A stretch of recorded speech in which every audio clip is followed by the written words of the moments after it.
Can you answer what happens when you stack the slashing defense reduction debuff of the Buster Sword with the defense reduction debuff of the Iron Reapers? Hello everyone! In this video, I decided to investigate the synergy effects of the Iron Reapers, enhanced with rune effects, and the Buster Sword. I was in the middle of producing the second half of the previous video, but since the official contest for the new weapon has started, I've hurriedly compiled everything into a single, complete version for the Iron Reapers, packed with unit synergies for the new weapon. With the addition of a new weapon this season, I expect many players to return to the game. However, many will likely get frustrated because they can't fully master the units. So I've made this a guide video to explore the compatibility with the Buster Sword while explaining basic unit operations. Here we go!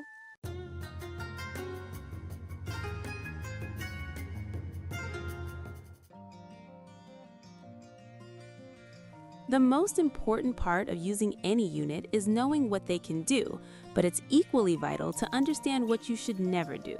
First, let's check your knowledge. Can you explain the difference shown here?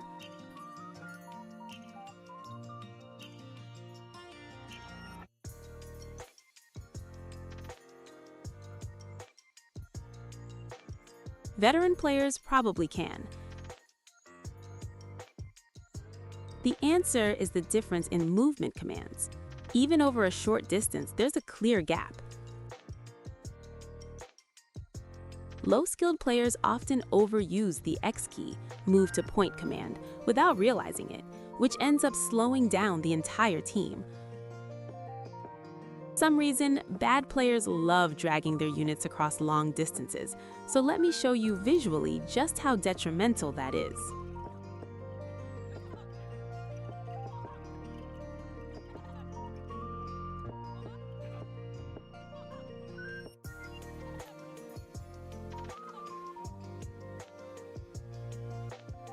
It takes about 1 minute to arrive at the destination. Next, let's look at CC move, follow move.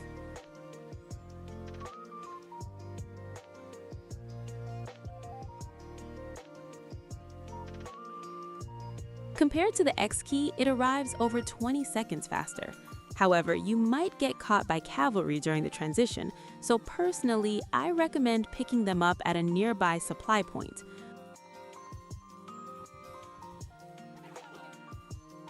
While it's slightly slower than the C key move, it reduces the risk of being picked off by cavalry, so this is my recommended method. The second thing you must never do: do not fight rattan pikemen. Despite being a sub-100 leadership unit, their debuffs are absolutely vicious and you will not win. Either run away at full speed or focus on dealing fire damage to wipe the unit out. The third thing you must never do: don't just pick the unit you want to use without being aware of the battle situation. Think about your map and pick timing.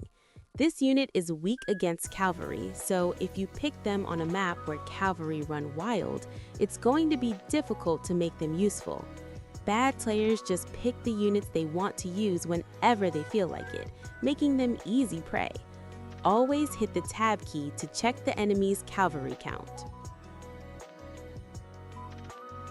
Here are the doctrines and the veterancy path used in this video.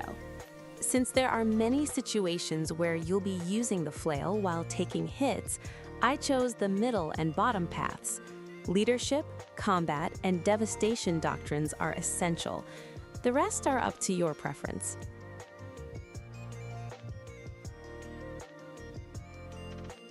The reason I started with the don'ts is that this unit is difficult to optimize if you don't understand the basics of unit management.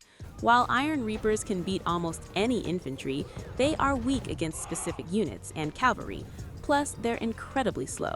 Without solid fundamentals, you'll get picked off one by one before you even reach the fight.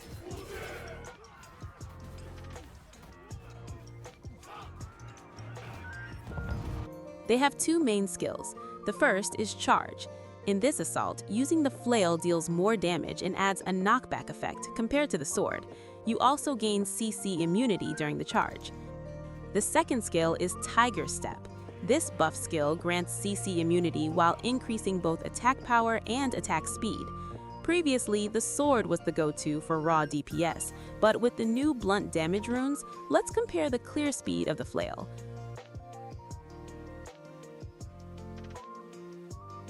While the actual kill time is almost the same, the number of hits differs.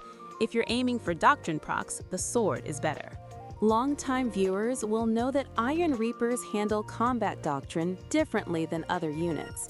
I'll have them attack with the flail and the sword separately, so I want you to understand the difference.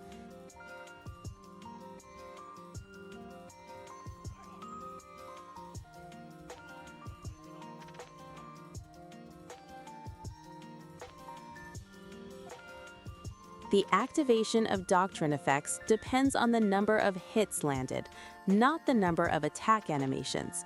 Therefore, if you use Sword mode with a +1 target effect, your Doctrines become significantly more effective. Here, I'll explain the unit's skill combo. I think people who just mimic others without analyzing Doctrine effects or skill trees are attacking like in this video, but they aren't able to maximize their damage.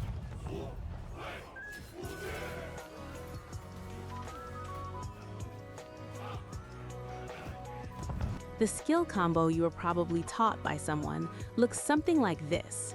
First, hit with a charge, then switch to the sword, and then use skill 2. This combo is an old way of fighting and is still effective against units without shields, but it doesn't maximize firepower. This is because the potential of the Doctrines is not being drawn out. This Doctrine is only effective during normal attacks, and its main effects are knockdown and defense reduction. Its purpose is to crush the opponent's attack with a knockdown and slam a defense reduction of up to 36%, which lasts for a certain amount of time, into the opponent. The effect is great, of course, but it's also very easy to use in terms of operation. First, I'll show the case where the effect is activated by continuing normal attacks.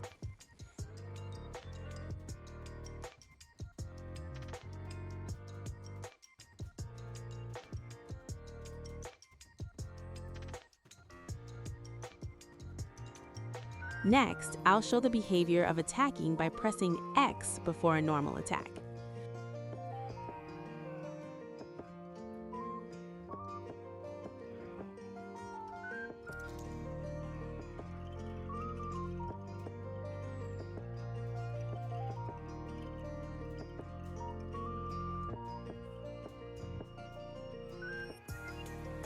By pressing the X key in advance like this, the Doctrine effect will always be activated. Here is the combo form that applies this.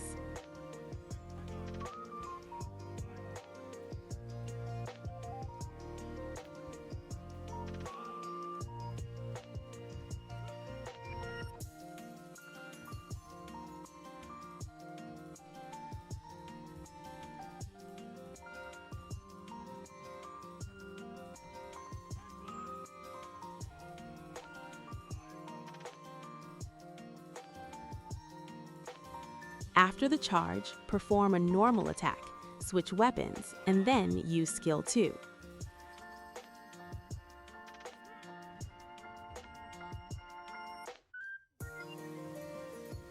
However, even this is still insufficient.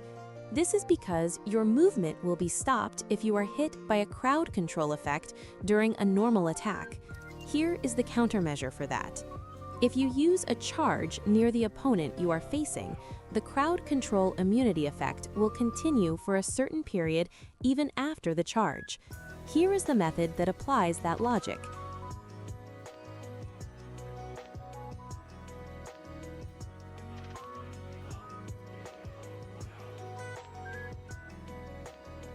By doing this, it is possible to spread the debuff to more enemy units before engaging in the fight.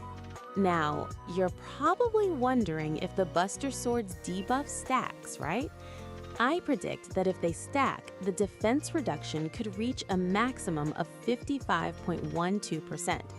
So, let's test it right away. First, let's check if the debuff applies to heroes.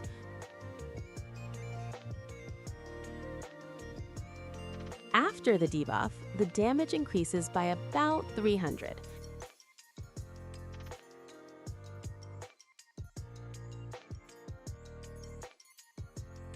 Next, let's check versus unit.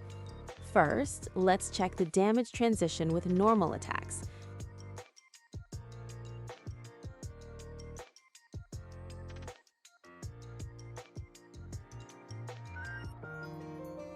Next, let's apply the debuff and check the damage transition. After the debuff, the damage increases by about 500.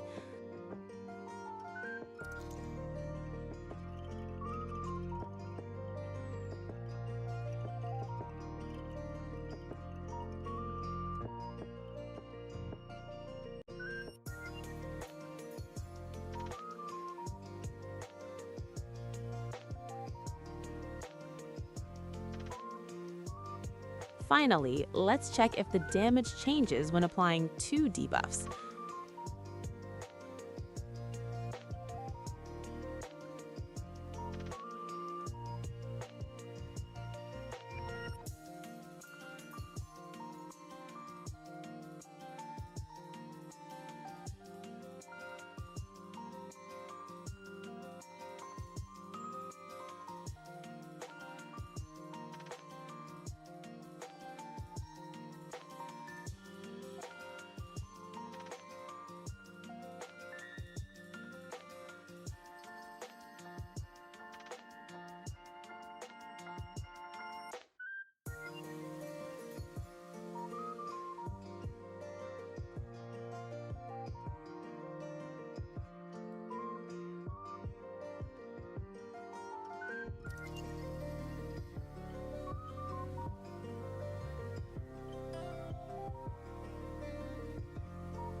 I had reduced the number of units to make the damage easier to see, so there is only 1 stack of the debuff. But since the damage is increasing, it seems likely that the defense reduction debuffs stack. However, since the Buster Sword's debuff duration is only 5 seconds, the increase in damage might be limited.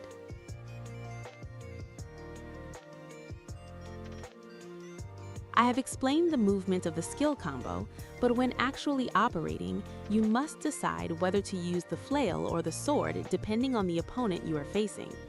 So I tried out which weapon to fight with in a 1v1 format, using units that are often picked in the current battlefield as models.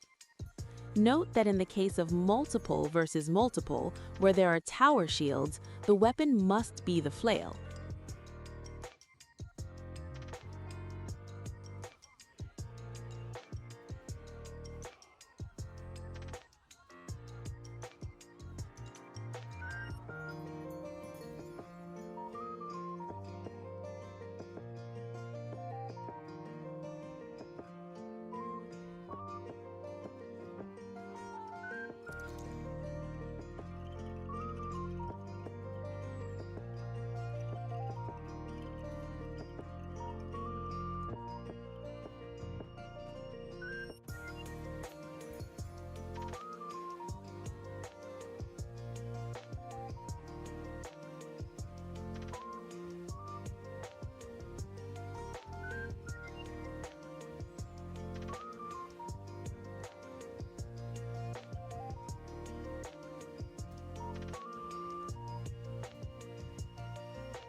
It seems that if you are fighting in the current meta, the flail is the only choice.